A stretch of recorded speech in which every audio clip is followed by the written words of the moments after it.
ప్రజ్ఞానగణ ఇత్యాత్మ లక్షణం తచ్చ శూషకం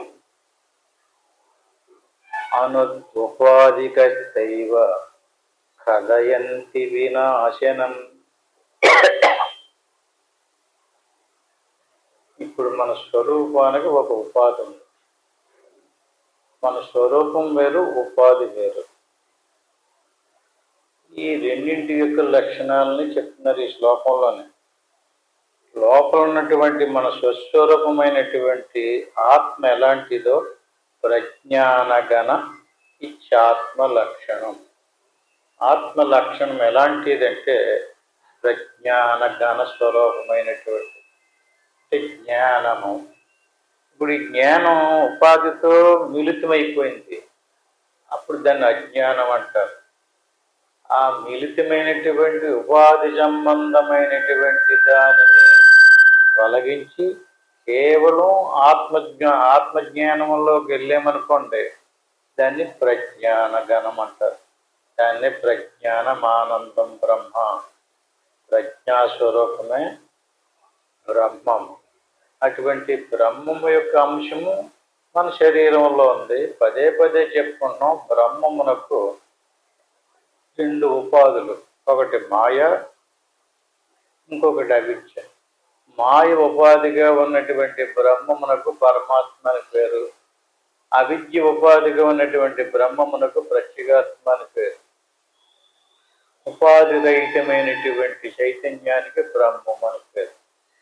అటువంటి ఉపాధి ఉండినా లేకపోయినా దాని స్వరూపం ఎలాంటిదంటే ప్రజ్ఞానగణ ఇత్యాత్మ లక్షణం. ఆత్మ ఎలాంటిదంటే ప్రజ్ఞాగణ స్వరూపం. అంటే జ్ఞానమే పరిపూర్ణమైనటువంటి సత్య సూచకం. జ్ఞానము సత్యము కూడా. అది ఎప్పుడూ ఏ రకమైనటువంటి పరిణామం చెందకుండా ఉండేటటువంటి మన స్వరూపం ఏదైతే ఉందో దానికి పుట్టుక లేదు, పరిణామము లేదు, సాగు కూడా లేదు. అయితే మన చుట్టూరు ఉన్నటువంటి ఉపాధి మాత్రం నిత్యము పరిణామం చెందుతూ బాల్యము, కౌమారము, యవ్వనము, వార్ధక్యము, మరణంలోకి వెళ్ళిపోతుంది. ఇలా పరిణామం చెందుకుంటూ వెళ్ళిపోయినటువంటి ఉపాధిని మనం అనుకున్నాం.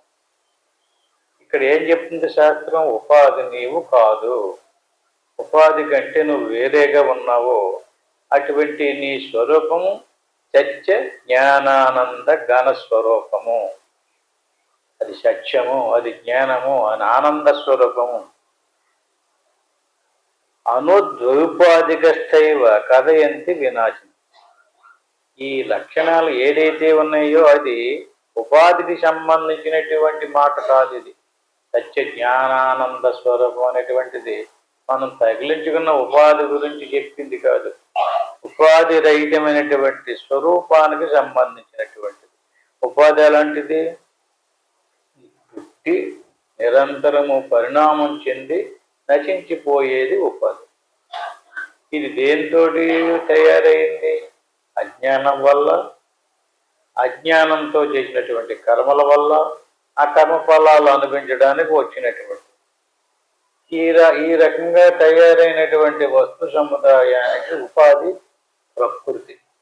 ఈ ప్రకృతి మాయ, అవిద్య రెండు రకాలు. అంటే మన స్వరూపాన్ని మరుగుపరిచినటువంటిది అవిద్య. స్థూల శరీరము, సూక్ష్మ శరీరము, కారణ శరీరము, ఈ మూడింటికి కూడా ప్రకృతిలోని అవిద్య స్వరూపమే. అంటే అవిద్య మలినమైనటువంటిది. అంటే స్వచ్ఛంగా వాస్తవ స్వరూపాన్ని తెలియనివ్వడం లేదు, మరుగుపరిచింది మన స్వస్వరూపాన్ని. దానివల్ల మన స్వరూపం మరుగుపడిపోయి ఉండడం వల్ల ఏ ఉపాధి చేత కప్పబడిందో ఆ ఉపాధే మన స్వరూపం అని భ్రాంతి చెందుతున్నాం అన్నమాట. అందుకని అనుద్యుపాధికస్థైవ కథయంతి వినాశనం. ఈ ఉపాధి ఏదైతే ఉందో అది నశించదు. వినాశనం అంటే నశించదు, నిత్యము పరిణామం చెందింది. దీన్ని మనం సత్యం అనుకున్నంతకాలం అజ్ఞానంలో ఉండినట్లే. ఏ శరీరం అయితే వచ్చిందో అది సత్యము కాదు, ఇది నశించేటటువంటి వస్తువు. ఈ నశించేటటువంటి వస్తువుకు లోపల మన స్వరూపం వేరేగా ఉంది. అటువంటి స్వరూపాన్ని మనం ఏం చేయాలి? జ్ఞానంతో తెలుసుకోవాలి. మరి ఇటువంటి జ్ఞానం మనకి ఎందుకు తెలియటం లేదనేటువంటిది ఇంకో శ్లోకాన్ని గుర్తు చేస్తున్నాం. ఉపదేశం పొందేమండి, మేము సాధన చేస్తున్నామండి, మాకు మీరు చెప్పినటువంటి ఈ లక్షణం మాకు అనుభవానికి రాలేదు, మాకు యోగం సిద్ధించలేదు అని ప్రతి ఒక్కరు కూడా, అందరూ కాకపోయినా కొంతమంది ఖచ్చితంగా ఇదే మాట మాట్లాడుతున్నారు. దానికి ఇక్కడ ఏం చెప్తున్నారంటే దానికి కొన్ని కారణాలు ఉన్నాయి. ఆ కారణాలు ఏంటంటే యోగస్య ప్రథమం ద్వారం వాంగ్ నిరోధ పరిగ్రహ.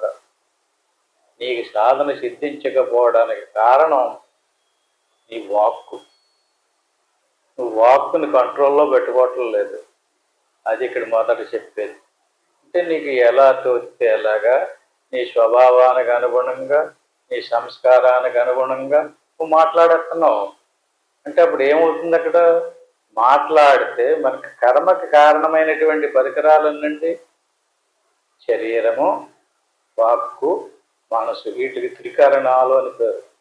3 కరణాలతో మనం కర్మ చేస్తున్నాం. ఒక వస్తువుతో కర్మ చేయటం లేదు, 3 వస్తువులతో కర్మ చేస్తున్నాం. అందులో శరీరం చేసేటటువంటి కర్మ కంటే వాక్కుతో చేసేటటువంటి కర్మకి ఎక్కువ ఫలితం. వాక్కుతో చేసేటటువంటి కర్మ కంటే మనసుతో చేసేటటువంటి కర్మ ఇంకా ఎక్కువ. అంచేత మనం మాట్లాడేమంటే అక్కడ వాక్కులో మనసు విలీనమై ఉంటుంది. ఆ మనసులో శరీరము నేననే భావన విలీనమై ఉంటుంది. అంటే శరీరము నేననేటువంటి భావన ఎందులో ఉంది? మనసులో ఉంది. ఆ మనసు మాట్లాడుతుంది. ఆ మనసు ఎలా మాట్లాడుతుంది? వాక్కుతో మాట్లాడుతుంది. యోగస్య ప్రథమం ద్వారం వాంగ్ నిరోధో. వాక్కును నువ్వు నిరోధించుకోవటం లేదు.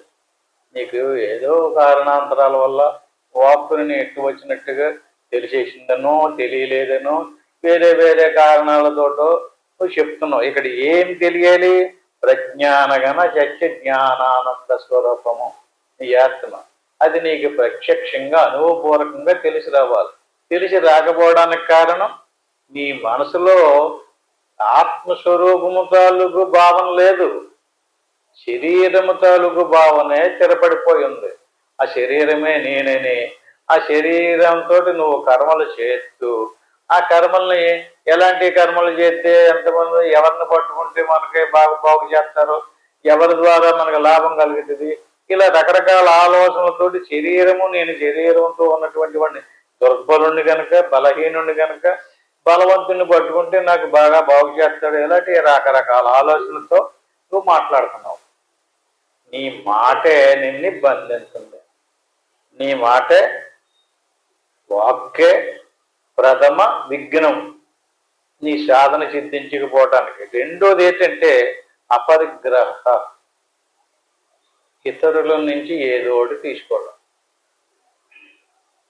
అంటే అపరిగ్రహం అంటే ఏంటండి? అపరిగ్రహం అంటే ఇతరుల నుంచి ఆశించటం, చేయి చాపడం. ఎవడైతే చేయి చాచుతూ ఉంటాడో వాడి నుంచి మనం ఏదో తీసుకుంటాం కదా. తీసుకున్నప్పుడు మన నుంచి కొంత పుణ్యం అతను దాంట్లోకి పోయి అతని నుంచి కొంత పాపం మన దాంట్లోకి వస్తుంది. ఏది ఇచ్చేసుకున్నంత మాత్రం చేత ఏం పర్వాలేదు అని అనుకోవద్దు. అపరిగ్రహము. అస్థేయం అంటే చూడకుండా తీసేసుకోవడం. ఇచ్చితే పుచ్చుకోవటం అపరిగ్రహం, చూడకుండా తీసేసుకోవటం అస్థేయం. అస్థేయము అపరిగ్రహము. వాక్కును కంట్రోల్లో పెట్టుకోకపోవటం, ఇతరుల నుంచి తీసుకోవటం, ఆశించటం, ఇతరులను చూడకుండా అపహరించటం. ఇలాంటి ఎందుకు వచ్చినాయి అసలు నీకు ఇలాంటి అపరిగ్రహము? ఇలాంటి మాటలు ఎందుకు మాట్లాడుతున్నావు? అంటే వాక్కును ఎందుకు కంట్రోల్లో పెట్టుకోలేదు? నువ్వు అస్థేయము అపరిగ్రహము ఎందుకు ఆశిస్తున్నావు అంటే నిరాశాస నిరీహాస. నీకు దేహం సంబంధించినటువంటి భార్య పిల్లలతోటి సుఖంగా హాయిగా బతకాలని, ఏదో డబ్బు సంపాదించాలని, పేరు సంపాదించాలని నీకు ఏదో ఆశ ఉంది. నిరాశ నిరీహాస. ఈ దేహానికి సంబంధించినటువంటి ఆశలో పొట్టుబిట్టులాడుతున్నావు. ఏదో సంపాదించాలి, ఇంకా ఏదో అనిపించాలి, నీకు సరిపడగా నీకు ఉండినప్పటికీ ప్రారంధానుసారంగా నీకు ఏముందో దానితో అక్కడ ఆగడం లేదు. ఆగకుండగా నిరంతరము నువ్వేం చేస్తున్నావు, ఈ రకంగా చేస్తున్నావు. అంచేత అస్థేయము, అపరగ్రహము, అలాగే వాగు నిరోధము ఎవడకైతే ఉన్నాయి అటువంటి వాడు నిత్యమేకాంతశీలత, ఏం మాట్లాడకుండగా నిత్యము ఏకాంతవాసంలో ఉండి ఈ నాలో ఉన్నటువంటి ఆత్మస్వరూపం ఏది ఆ ఆత్మస్వరూపము అంటే భగవద్గీతలో చెప్పాడు. నన్ను ఈ ఆత్మస్వరూపం ఎక్కడుంది, ఎలా ఉందంటే జీవభూత సనాతన, అమైవాంశో జీవలోకో జీవభూత సనాతన. ఆయన వేరు, నువ్వు వేరు అనుకుంటున్నావు కదా. శాస్త్రాలన్నీ బల్లగుద్ది చెప్తున్నాయి. ఎంతవరకు దేవుణ్ణి నీకంటే వేరుగా చూస్తావో అంతవరకు నీకు దేవుడు తెలియబడు. ఇప్పుడు చెప్పినటువంటి యోగం నీకు సిద్ధించదు, నీకు అనుభవానికి రాదు. ఎందుకని?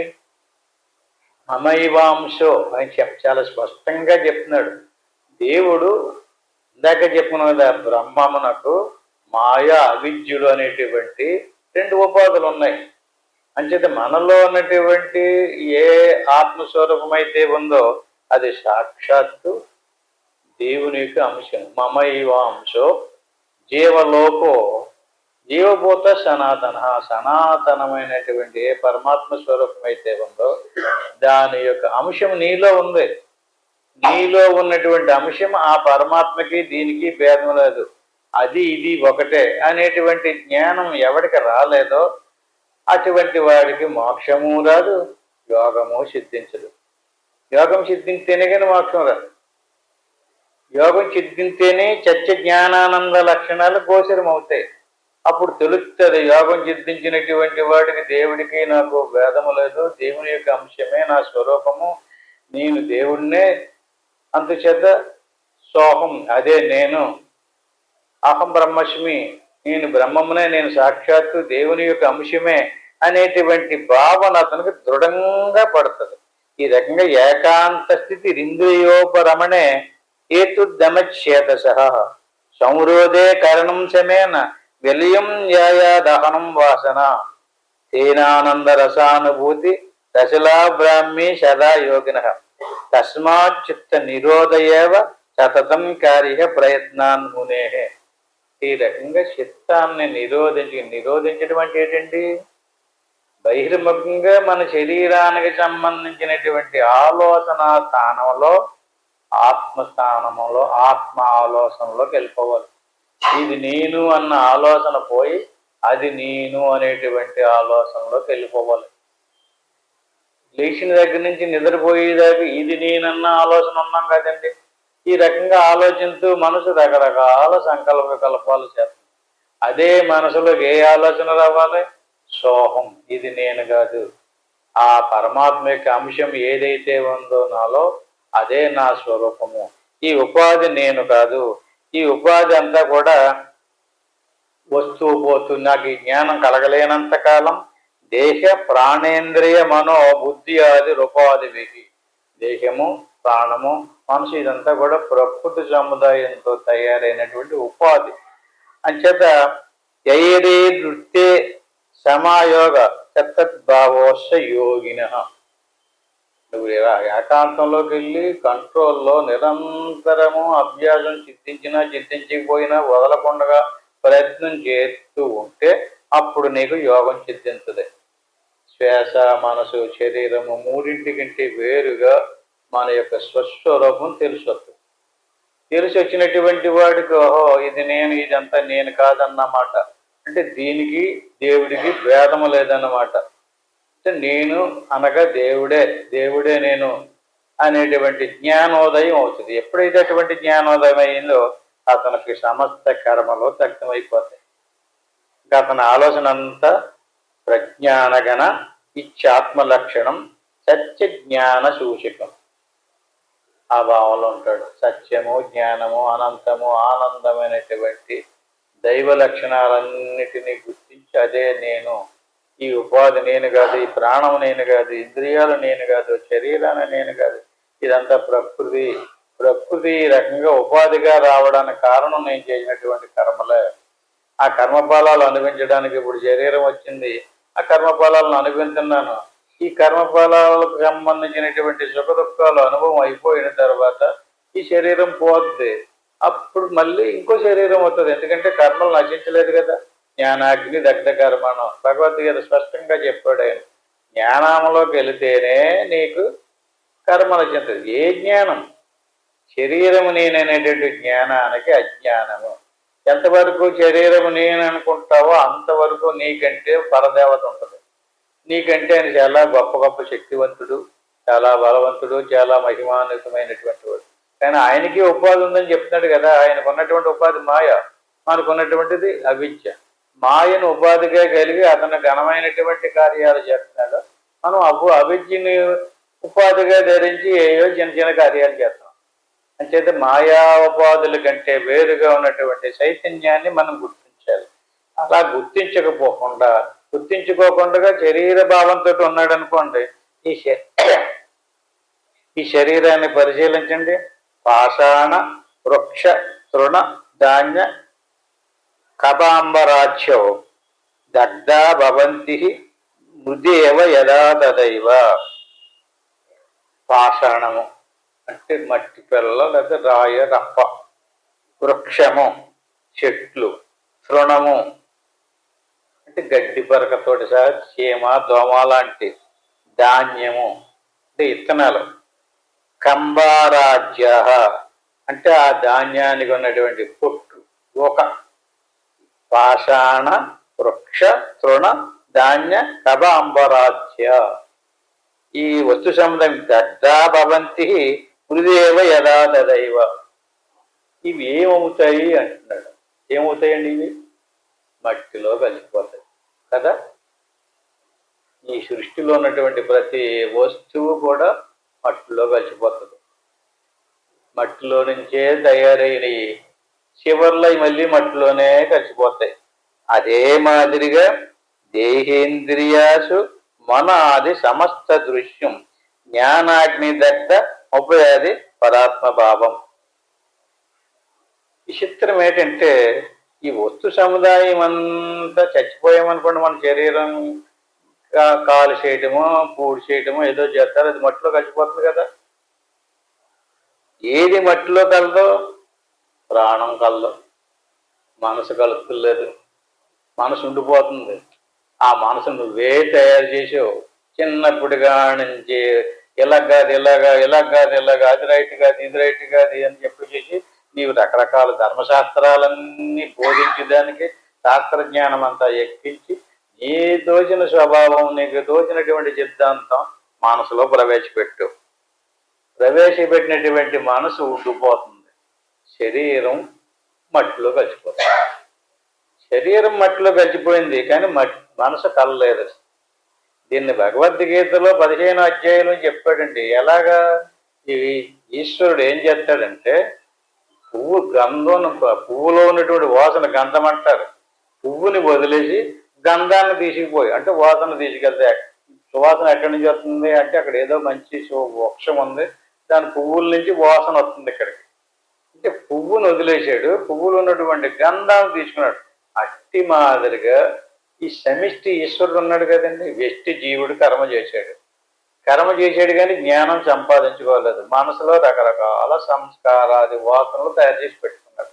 అలా వాసనలతో కూడుకున్నటువంటి మనసుని ప్రాణముని కలిపి అంటే స్థూల శరీరం నుంచి లక్కుపోతాడట. లక్కుపోయి ఏం చేస్తాడు అతను?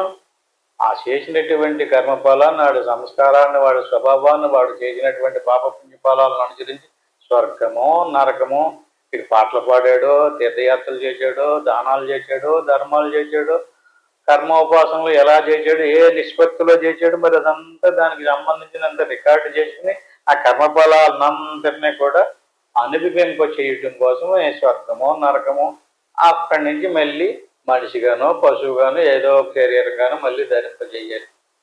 నివృత్తి ఎక్కడవుతుంది? శరీరం మట్టిలో కలిసిపోయింది కానీ ప్రాణాన్ని ఎవడైనా మట్టిలో కలపగలడా? మనసును తీసుకొచ్చి ఎవడైనా మట్టిలో విలీనం చేయగలడా? అవి మట్టిలో విలీనం అవ్వవు. మరి ఎక్కడ లయం అవుతాయండి? ఎందులో లయమవుతుంది ప్రాణం, ఎందులో లయమవుతుంది మనసు? జ్ఞానములో. దేహేంద్రియాది మన ఆది సమస్త దృశ్యం జ్ఞానాగ్ని దగ్ధ ముపయాతి పరాత్మభావం.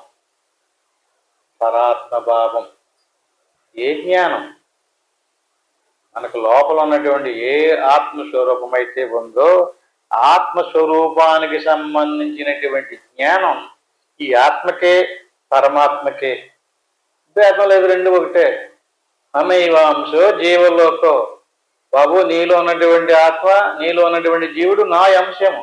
నేను వేరు, జీవుడు వేరు కాదు, ఇద్దరు ఒకటే. అట్టి మాదిరిగా జ్ఞానాగ్ని దగ్ధ ముపయాతి పరాత్మ భావం. నీలో ఉన్నటువంటి ఆత్మజ్ఞానం నీకు కలగాలి.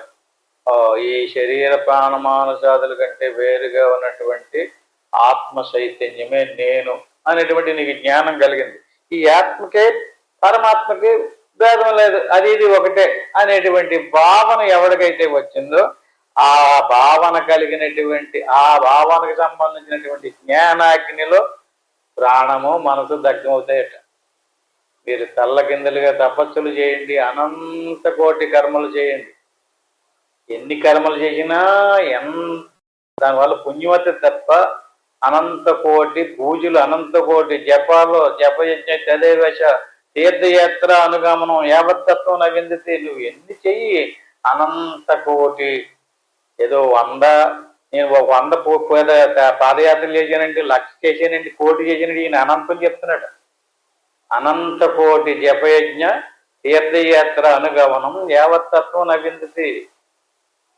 వాటి వల్ల ఏదో రవంత పుణ్యం వస్తుంటుంది, అదంతా పట్టుకుపోయి మళ్ళీ నా ఎంత రోజులు లేడని గర్వం వస్తుంది, దానివల్ల అహం వస్తుంది, దానివల్ల మళ్ళీ బంధంలో పడిపోతుంటాడు. ఇవి కాదు ముక్తిని కలిగించేవి. మరి ఏది? ఈ మనసు నశించాలి. ఇందులో ఈ లోపల ఉన్నటువంటి ఆత్మకి, ఈశ్వరులో ఉన్నటువంటి పరమాత్మకి భేదము లేదు అనేటువంటి జ్ఞానాగ్ని దగ్ధ ముపయాతి పరాత్మభావం. నీ ఆత్మకి ఈశ్వరులోని పరమాత్మకి భేదం లేదు. కానీ ఈశ్వరుని యొక్క ఉపాధికి, జీవుని యొక్క ఉపాధికి కొండంత భేదం. మేమిద్దరం ఒకటే అన్నామనుకో, పంపలు అంటుకుంటాయి. ఇద్దరు ఒకటి కాదు, బాగా గుర్తుపెట్టుకున్నాడు. నేను దేవుడిని అన్నాడు అనుకోండి, ఏ భావంతో అంటున్నాడు? ఈ దేశ భావంతో. దానికి అంత బొట్లు కట్టబెట్టేసి నేను దేవుడిని అయిపోయాను అనకూడదు. తీయాలి, దీన్ని సెపరేట్ చేయాలి, దీన్ని వేరుపరచాలి. అట్టి మాదిరిగా ఇక్కడ శరీరాన్ని, శరీర ప్రాణమానసాదుల్ని ఎలా వేరుపరిచాడో అట్టి మాదిరిగా ఈశ్వరులను కూడా అలా వేరుపరచాలి. ఈశ్వరంలో ఉన్నటువంటి పరాత్మ భావం, ఈశ్వర స్వరూపాన్ని, ఆ ఉపాధిని తీసుకోకూడదు. ఇక్కడ వెష్టిలో ఉన్నటువంటి ఉపాధిని తీయాలి, అక్కడ సమిష్టిలోని ఉపాధిని తీయటం కుదరదు. భావంలోకి రావాలి. అంటే ఇక్కడ వెష్టిలో ఉన్నటువంటి ఉపాధిని తొలగించిన తర్వాత నీకు ఏ స్వరూపం గోచరమయ్యిందో అలాంటి స్వరూపమే ఈశ్వరుల్లో కూడా ఉంది. ఆ స్వరూపానికి, ఇక్కడ నా స్వరూపానికి భేదం లేదు. అదే తత్వమసి. తత్ అంటే అది, త్వం అంటే నీవు, అసి అంటే రెండు ఒకటే. ఇది వేదంలోని మహావాక్యం, తత్వమసి మహావాక్యం. అంటే ఈ రకంగా నీలో ఉన్నటువంటి స్వరూపము ఈశ్వరులో ఉన్నటువంటి స్వరూపానికి భేదం లేదు. ఈశ్వరునికి, ఈశ్వరుని యొక్క ఉపాధికి, జీవుని యొక్క ఉపాధికి చాలా భేదం ఉంది. ఎందుకని? జీవుని యొక్క ఉపాధి కర్మఫలాన్ని అనిపించడానికి వచ్చింది. ఇది చాలా ఎలాంటి కర్మఫలాన్ని నుంచి చాలా భయంకరమైనటువంటి బాధలు అనిపిస్తున్నాడు. సుఖాలు, దుఃఖాలు, పుట్టుక, సాగు, నరకము, స్వర్గం, ఇలాంటి సిక్కుల్లో ఉన్నటువంటి వాడు ఈశ్వరుడితో సమానం ఎలాగవుతాడు? అంటే ఈశ్వరుడిలో ఉన్నటువంటి ఆత్మనే జీవునిలో ఉన్నటువంటి ఆత్మనే కలిపితే ఏమవుతుంది? బ్రహ్మము. ప్రత్యేగాత్మ పరమాత్మల యొక్క ఏకత్వానికి బ్రహ్మము అని పేరు. అంచేత దేహేంద్రియాదిషు మనాది సమస్త దృశ్యం. దేహం ఎలాగా నువ్వు మట్టిలో కలపాల్సినటువంటి ప్రయత్నం చేయక్కర్లేదు. ఎందుకని? ఈశ్వరుడు ఈ లోపల ఉన్నటువంటి సూక్ష్మ శరీరాన్ని ఊపిరిని పట్టుకుని బయటకు లాగేసాడు అనుకోండి, ఊపిరితోటి జ్ఞానేంద్రియాలు, కర్మేంద్రియాలు, అంతరేంద్రియాలు మొత్తం బయటకు వెళ్ళిపోతాయి. అంటే బయటికి పోవడానికి గొలుసు ఏటి? పాశం, శ్వాస. యమధర్మరాజు గారు పాశం వేసి లాగేసాడండి అంటారు కదా. ఏదా పాశం? శ్వాస. శ్వాసను పట్టుకుని లాగుతారు. లోపల ఉన్నటువంటి సూక్ష్మ శరీరాన్ని ఆ శ్వాసను పట్టుకుని లాగితే వచ్చేస్తుంది ఇతను. శ్వాసంపట సూక్ష్మ శరీరం బయటకు వచ్చేసింది కదండి. అప్పుడు ఆ సూక్ష్మ శరీరాన్ని బయట పట్టుకుపోయి వాడు చేసినటువంటి కర్మఫలాలను అనుభవింపచేస్తూ ఉంటారు. అంటే శ్వాసంపట లాక్కుపోతుంది. అంచేత మన శరీరం శ్వాసంపట సూక్ష్మ శరీరం వెళ్ళిపోయింది కదండి, స్థూల శరీరం మిగిలిపోయింది కదా. మిగిలిపోయినటువంటి శరీరాన్ని నువ్వు దగ్గరుండి చక్కగా దాన్ని బూడిదో మట్టుపాలో చేయాల్సిన పని లేదు అక్కడ. అది వదిలేసావు నువ్వు. ఇంకా నువ్వు బూడిద వేయవలసినటువంటిది దీన్ని కాదు. దీనికి కాదు నువ్వు వేషాలు వేయడం, కిరీటాలు పెట్టడమే. దీంట్లోంచి లాక్కుపోయిన దాన్ని నువ్వు మార్చాలి. ఏం మారుస్తావో దీంట్లో లాక్కుపోయేటప్పటికి ఇది ఉండకూడదు. ఏమన్నా అర్థమైంది మాట? చనిపోయేటప్పుడు చక్కగా చాలా రోజు రోజుకి శరీరం వృద్ధి చెందుతుందని చాలాసార్లు చెప్పుకున్నాం మనం. ఎలా వృద్ధి చెందుతుంది? సూక్ష్మ శరీరానికి ఆహారం ఏంటండి? ఇందాక వాక్కు అన్నాడు కదా. ఎవడైనా లోడా వాగుతూ ఏదో ఆ ఊరెళ్ళో నీ ఊరెళ్ళి ఇది చేసి వచ్చాను అది చేసి వచ్చాను అంటాడు కదా. మీ చెవులు ఆడికి ఇచ్చి ఆలకింతే మీ సూక్ష్మ శరీరం వృద్ధి చెందుతూ ఉంటుంది. కాశీలో ఎలాగుందో, గైలో ఎలాగుందో చెప్తూ ఉంటాడు కదండి. ఆ ఊళ్ళో ఎలా ఉందో, ఆ ఊళ్ళో అంత బాగా భోజనాలు పెట్టారు, ఇది అంత బాగా గౌరవించారు చెప్తుంటారు కదా. ఆ చెప్పినటువంటి మాటలన్నీ ఎక్కడ పడుతున్నాయి? సూక్ష్మ శరీరంలో పడుతున్నాయి. సూక్ష్మ శరీరంలో పడితే ఏమవుతుంది? సూక్ష్మ శరీరం వృద్ధి చెందుతుంది కదా. స్థూల శరీరానికి ఆహారం నోరు. తిని తిని బాగా స్థూల శరీరం బలుతుంది. ఏం తింటున్నారో ఎంత బాగున్నావు అంటారు. అంటే మనిషి తిన్న తిండిని బట్టి స్థూల శరీరాన్ని చెప్పచ్చు కదా. ఊరుడిపోతూ ఉన్నాడు అనుకోండి, కొంచెం బలమైన ఆహారం ఏదైనా తిని అలా ఉన్నవేటి అంటారు. అంటే అతను తినే తిండిని బట్టి శరీరాన్ని చూసి అతను తినే తిండి ఎలాంటిదో చెప్పగలుగుతున్నాం కదా. అట్టి మాదిరిగా ఎవడైతే వింటున్నాడో ఆ వినేది ఆత్మ సంబంధమైనటువంటి జ్ఞానం ఆలకింతే సూక్ష్మ శరీరం అలా తయారవుతుంది. బాహ్య సంబంధమైనటువంటి విషయాలు ఆలకింతే ఇలా తయారవుతుంది.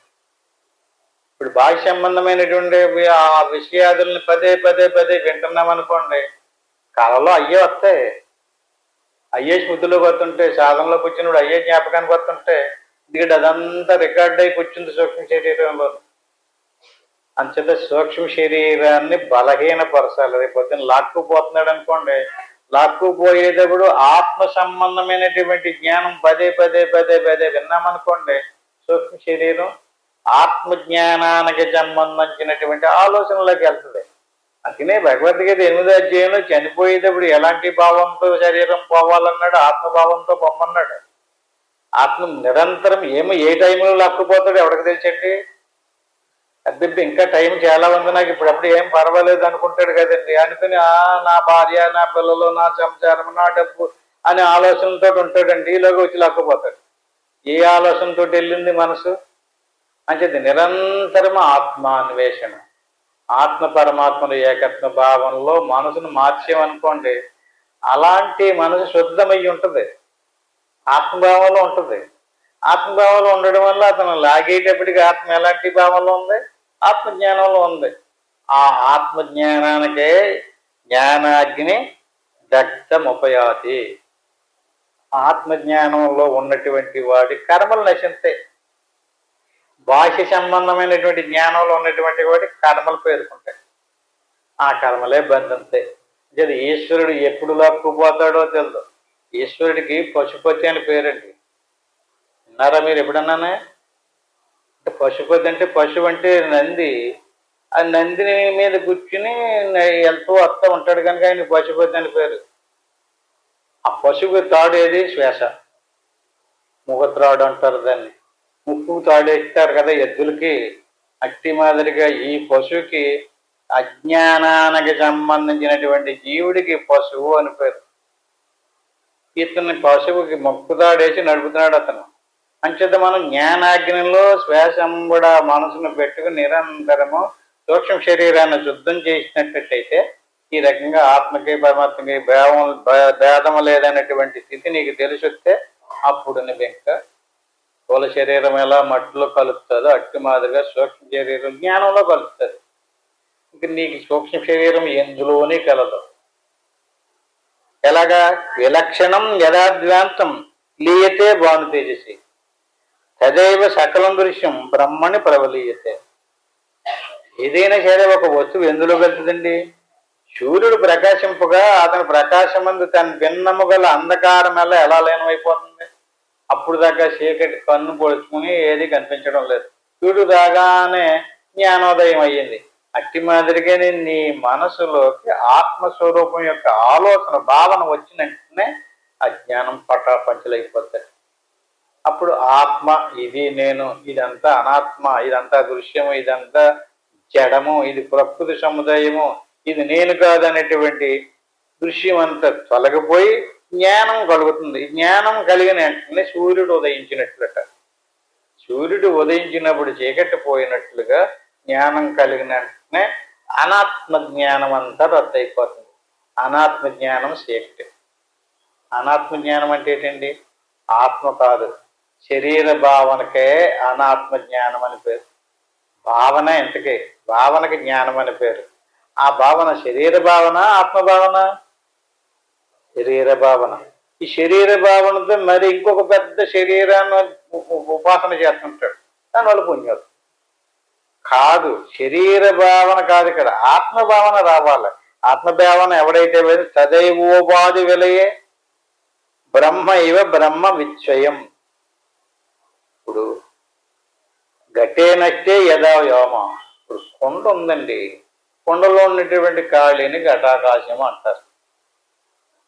గట్టే నట్టే యథా వ్యోమ. కొండ చితికిపోయింది, పోయింది. కొండలో ఉండే ఖాళీ ఏమవుతుంది అని అడుగుతున్నాడు. కొండలో ఉండేటువంటి ఖాళీ ఏమవుతుంది? ఓమైవ భవతిస్ఫుటం. అంతటా ఉండే ఖాళీలో గడిచిపోద్ది కదా. ఎప్పుడు ఎప్పుడు కొండ పోతేనే. కొండ ఉన్నంత చెప్పును, కొండ ఉన్నంతసేపు కొండలో ఉండే ఖాళీకి కొండ ఉపాధి. అట్టి మాదిరిగానే మన లోపల ఉన్నటువంటి ఆత్మకి మన ప్రాణము, మనసు, శరీరము ఉపాధి. శరీరం పోయినప్పటికీ ప్రాణము, మనసు లయం అవ్వలేదు. ఆత్మ సాక్షాత్కారపు జ్ఞానంలో లయం అవుతుంది. అప్పుడు కొండ పోయినప్పుడు కొండలో ఉండే ఖాళీ అంతటా ఉండే ఖాళీలు ఎలా కలిసిపోతుందో అట్టి మాదిరిగా నీ ఆత్మ పరమాత్మలో విలీనమైపోతుంది. అప్పుడు నీకు ఇంకా కర్మ లేదు, నువ్వు పుట్టవలసినటువంటి పని లేదు. ఏ వస్తువు ఎందులో కాలంలో చూసుకోండి. క్షీరం క్షీరే యథా లిప్తం తైలం తైలం తైలే జలం జలే. నూనె నూనెలో కలుస్తుంది, నూనె నీటిలో కలుపుతాయి, పాలు పాలులో కలుపుతాయి. అంటే క్షీరం క్షీరే యథా లిప్తం. క్షీరం అంటే పాలు, పాలులో పాలు పోసామనుకోండి కలుపుతుంటాయి. అలాగే తైలం తైలే, నూనెలో నూనె పోతే కలుపుతుంది, జలం జలంలో కలుపుతుంది. అనాత్మస్వరూపం ఆత్మస్వరూపంలో కలదు. ఆత్మస్వరూపమే పరమాత్మలో కలుస్తుంది. మీరు తెల్లకిందులుగా తపస్సు చేయండి, శాస్త్రాలు చదవండి, సాధన చేయండి, ఏం చేస్తారో తెలియదు. మీ శరీరాన్ని దేవుడు కలుపుకోవడం. అందుకని చరిత్రలో, శాస్త్రాల్లో, పురాణాల్లో ఎక్కడైనా సరే శరీరంతో స్వర్గం వెళ్ళినోడు ఎవడన్నా చూసారా వైకుంఠం? శరీరం పోయిన తర్వాత కదా వైకుంఠం రావాలి. శరీరాన్ని తీసుకుని దేవుడు కలుపుకోడండి. శరీరాన్ని వదిలిపెట్టి లోపల ఉన్నవాడిని తీసుకెళ్తాడు.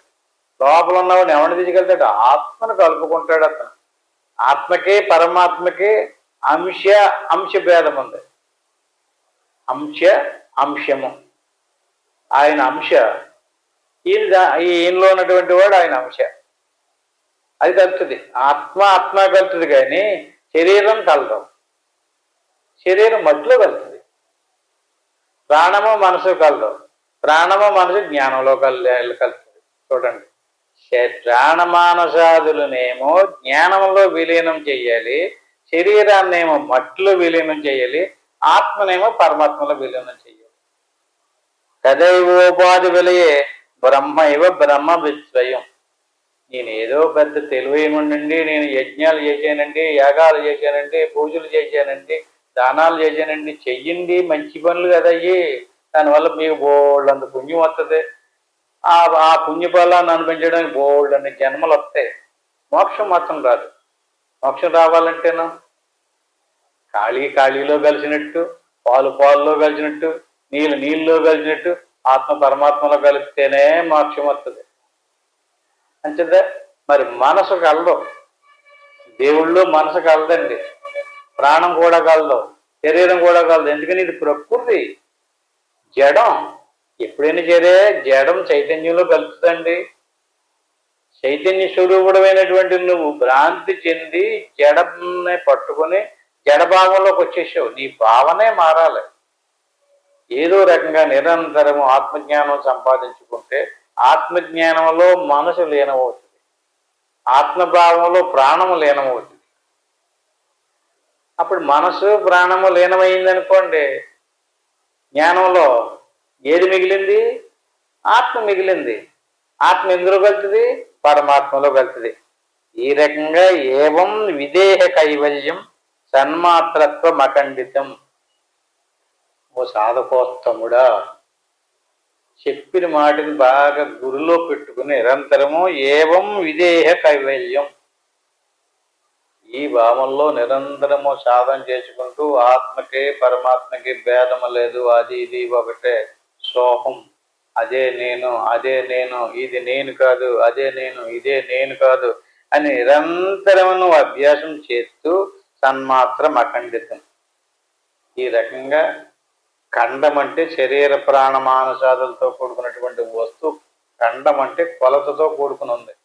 లోపల ఉన్నటువంటి సన్మాత్ర తత్వం అఖండితం. అది ఖండం కాదు. ఖండంతో కూడుకున్నటువంటి కొలతలతో కూడుకున్నటువంటి వస్తు సముదాయంతో ఉపాధితో కూడుకున్నటువంటి వస్తువుని వదిలేసి ఆత్మని పరమాత్మలో ఎవడైతే చేశాడో ఏవం విదేహ కైవల్యం. నీకు శరీరం ఉంది. శరీరం ఉండినప్పటికీ శరీరం కంటే నీ స్వరూపం వేరైపోయి తెలిసింది నీకు. అంటే నువ్వు కైవల్యాన్ని పొందావు. శరీరం ఉండినా సరే శరీరం ప్రారంభం వరకు ఉంటుంది. ఈ రకంగా బ్రహ్మభావం ప్రపద్వేష ఇతిర్నా వర్తతే పునరహ, మళ్ళీ రావు. ఎవడైతే ఈ రకమైనటువంటి విధానంలో ఉంటాడో, విధానం అంటే భావన, ఆత్మకి పరమాత్మకి భేదము లేదు, నాకంటే దేవుడు వేరే కాదు, దేవుని యొక్క అంశమే నా స్వరూపం, దేహో దేవాలయ ప్రోక్తో దేహో దేవ సనాతన త్యజేదజ్ఞాన నిర్మాల్యం సోహం భావేన పూజ. దేహం కాదు నువ్వు.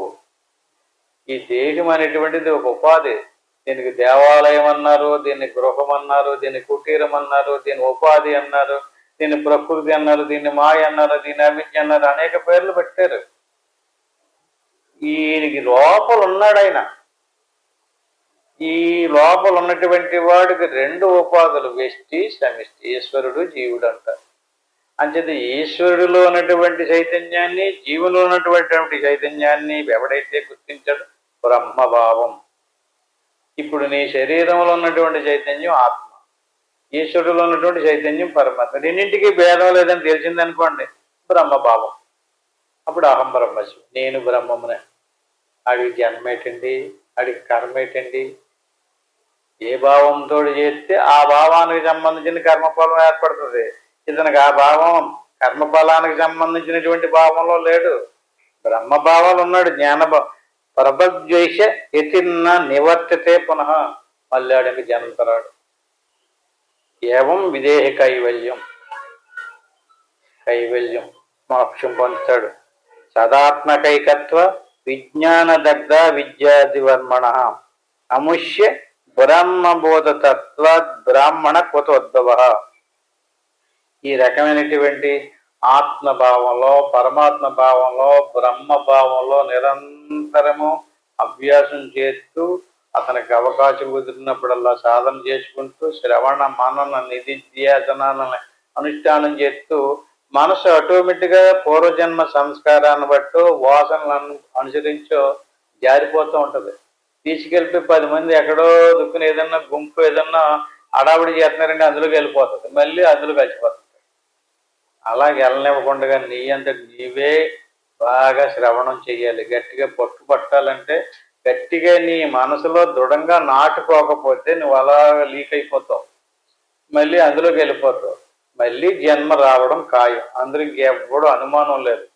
నీవే కారణం, దీనికి ఇంకెవ్వడో కారణం కాదు. మాయాక్లుప్తో బంధమోక్షో నష్ట స్వాత్మని వస్తుత. ఈశ్వరుడు ఏమీ నిన్ను మాయ చేయటం లేదు, నిన్నేమీ బంధించటం లేదు. నీవే కారణం. యదా రజ్జో నిష్క్రియాయాం సద్భావ స నిర్గమ. అంచేది నీవే జ్ఞానాన్ని నిరంతరం అభ్యాసం చేసి సంపాదించుకోవాలి. ఈ రకంగా ఈ శ్లోకాన్ని వచ్చే వారం చెప్పుకుందాం, తోటి ముగించుకుందాం. హరికి ఓం తత్సత్. ఆత్మబంధువులారా, చాలా అసుగు లేకుండా చాలా స్పష్టంగా వివరంగా చెప్పడం జరుగుతుంది కదా. దీన్ని కనుక మనం సరిగ్గా పట్టుకోకపోతే, పాటించకపోతే మనం చాలా దురదృష్టవంతులమే అనాలి కదా. మరి మంచి విషయాన్ని మనం అభ్యాసం చేసేది కనుక ఇప్పుడు ఏదైతే చెప్పుకున్నటువంటి విషయంలో కొద్దిసేపు ఓంకారాన్ని జపించేదాకా ధ్యానంలో కూర్చుందాం. ఎలా కూర్చోవాలి? ఇలా ప్రశాంతంగా కూర్చుని గురురు బ్రహ్మ గురురు విష్ణువు గురురేవ మహేశ్వర గురువు సాక్షాత్తు పరబ్రహ్మ తస్మై శ్రీ గురువే నమః. దీన్ని గురుమంత్రం అంటారు. దీన్ని ఒకసారి అనుకుని ఓం నమ శివాయ. దీన్ని పంచాశ్రీ మంత్రం అంటారు. దీన్ని 3 సార్లు అనుకుని ఆ పైన ఏమీ అనుకోకుండా వస్తూ పోతూ ఉండేటువంటి శ్వాసను గమనించు సోహం భావేన పూజ.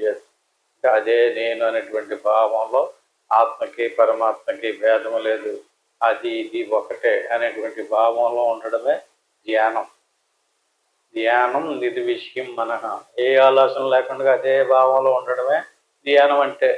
అంచేతే అందరూ అలా కళ్ళు మూసుకుని శ్వాసను గమనించి ఆ భావంలో ఉండండి. నేను ఓంకారం చెప్పేదాకా ఇంటికి వెళ్ళిన తర్వాత ఎవరెవరు ఎంత అవకాశం ఉంటే అంత ప్రయత్నం చేయండి. ఇప్పుడు మాత్రం అందరూ ఏకాగ్రతగా గమనించండి. ఓం తత్సత్.